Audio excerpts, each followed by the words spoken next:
I'm Blair Gilbert here for MrHardware.com and Gilbert's Pro Hardware in St. Clair Shores.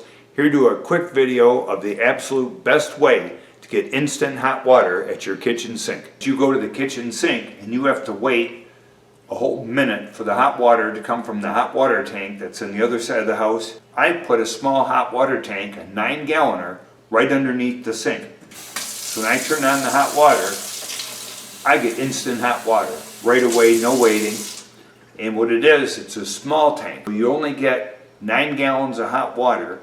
So if you're in a commercial sink or you're really pounding through the water, this might not be a good trick for you because it's not tankless. Underneath my kitchen sink, and here happens to be a 9-gallon artesian. Now I've also had to use other brands because over my lifetime different people make and don't make these hot water tanks.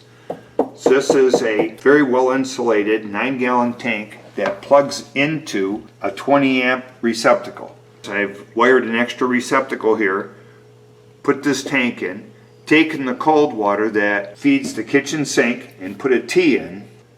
Okay, right in there is a T that comes off the supply line that feeds the cold water to the sink. And I've taken one of those flexible lines and I've run it and I've hooked it up to the top of the hot water tank to the cold inlet side. And then on that same hot water tank, I've come off the hot water tank with a hot supply line that's gone up to and fed my faucet.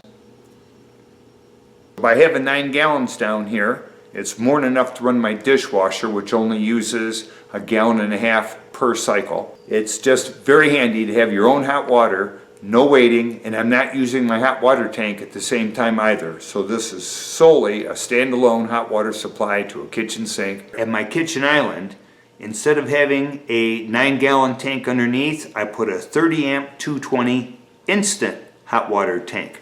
Now this has no storage.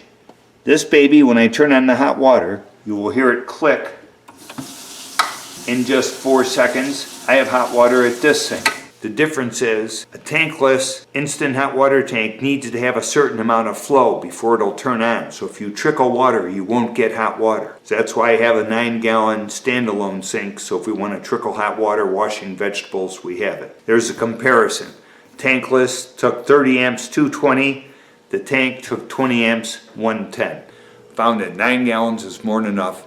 Just a quick tip for a convenience sake from MrHardware.com.